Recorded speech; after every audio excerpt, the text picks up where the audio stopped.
Great to have joining us now a woman who has really put out a book that has really helped a lot of people. It's the new, revised, and updated edition of her 60 Seconds and You're Hired book. We're joined today by Robin Ryan on the telephone from out in Seattle, Washington. And Robin, good to talk with you. How are you? I'm doing fabulous. Yeah, first of all, congratulations on the book. I didn't realize it was 1994. Wasn't that when you first put it out, right? You know, it was, and I was in the Tampa area. I did a lot of the bookstores there.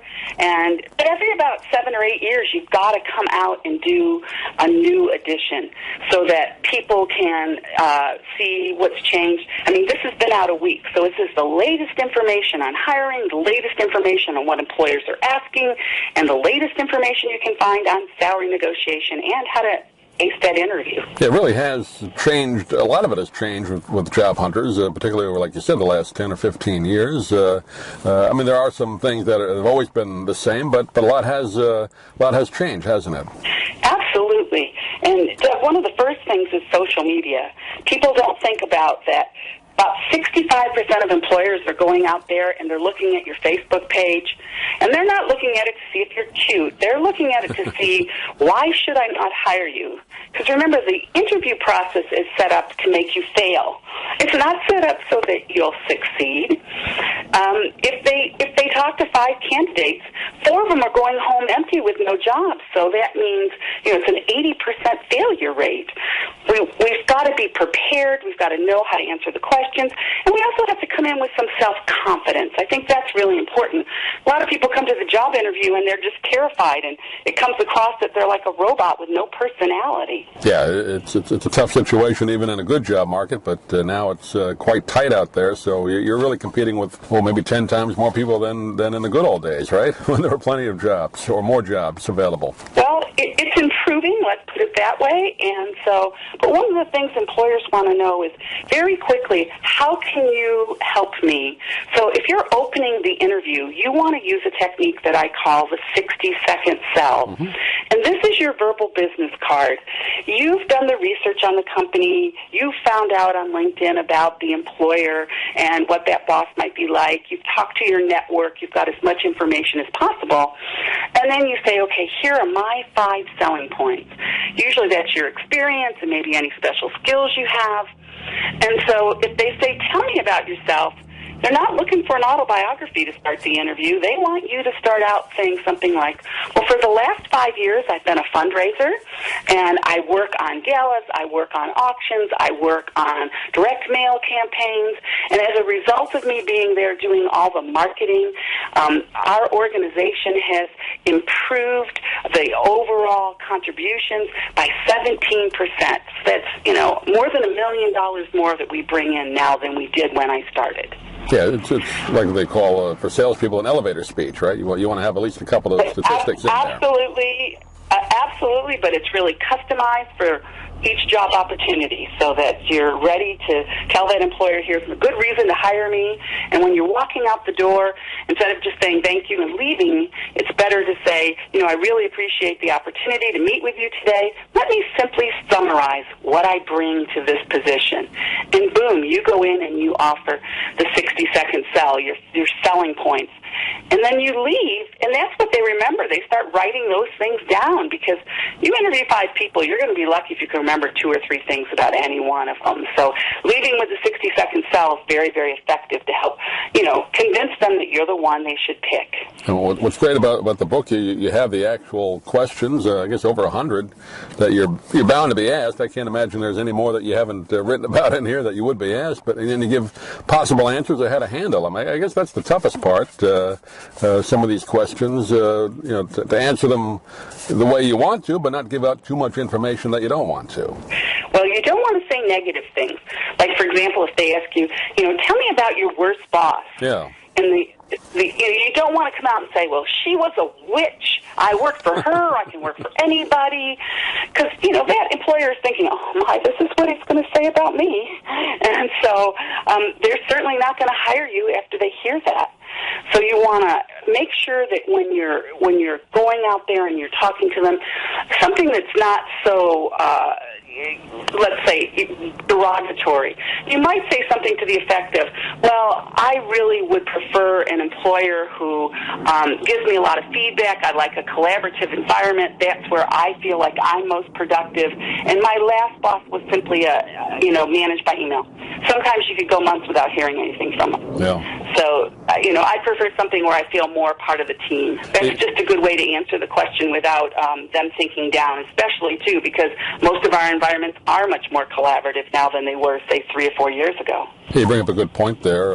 Like you said in the beginning, most interviewers, if not all, are looking for a reason not to bring you in, so they ask these tough questions to weed you out. But answering them, you want to be honest, but you can't be totally forthcoming. You have to kind of put a little spin on it, right? Not lie, but I mean, you can't be. You had a bad boss, you can't say he was a jerk.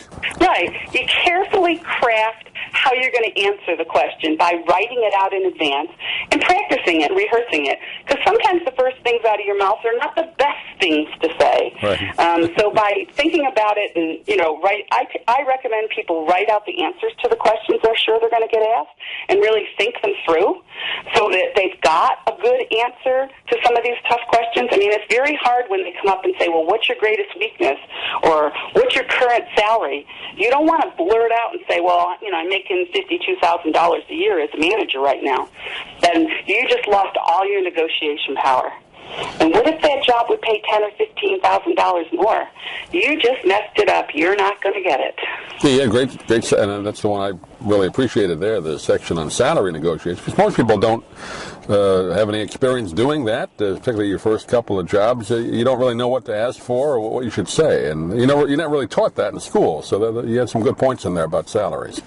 Women still make, 23% less than men. And part of that is because they don't negotiate their salary. They don't know what their skills are worth. So let me say one of my big tips is go to payscale.com. It's free there to go ahead and look at what your skills would be worth. That way you've got a range. And over someone's working lifetime, you don't want to negotiate, okay, you can say, nope, not me, I'm afraid I'm not going to do it.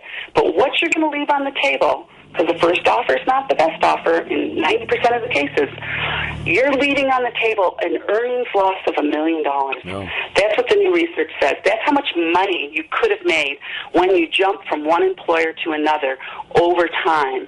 Because remember, you're in your working lifetime 11,000 days, so it's real important to get paid the most you can when you're talking to a new employer. You mentioned earlier about social media, which has good and bad points about it, but there are some good sites out there. I think you specifically mentioned LinkedIn. That's more involved with the workforce and selling yourself that way. What should you have on there, and what are companies looking for on there? Well, when they come to your LinkedIn page, the first thing they want to see is a photo of you, just a smiling picture that looks very professional, just a headshot. You need a good headline because recruiters are doing searches and they're looking for talented people. So keywords are important to have, like some of your work descriptions. And you don't write down, here's my job description, and just plow it in there. You put down a few accomplishments. That's what's going to get the recruiter or the hiring manager to call you to say, let me talk to you a little bit about this position I got. So those are some of my key tips. I mean, I rewrite LinkedIn profiles all the time because most people don't even think about it and they don't realize, this is where the employers are going. 96%, and then just a survey that I saw 2 days ago said, yep, they're going to LinkedIn. That's where they're checking out the people, oftentimes before they call you in. So if they don't get any more information or they don't like what they see, you may not be the one that gets phone calls. You maybe go into the no pile instead of the call pile. So it's very important to make sure you've paid attention and you've got a good profile there. Yeah, good tip. It seems to be the one that's at least the most popular among people looking for work, and I guess companies look at that one more than any others, so that's good to know. But, yeah, like you said, you got to be careful what's out there online, what you post out there. They're checking everything, aren't they?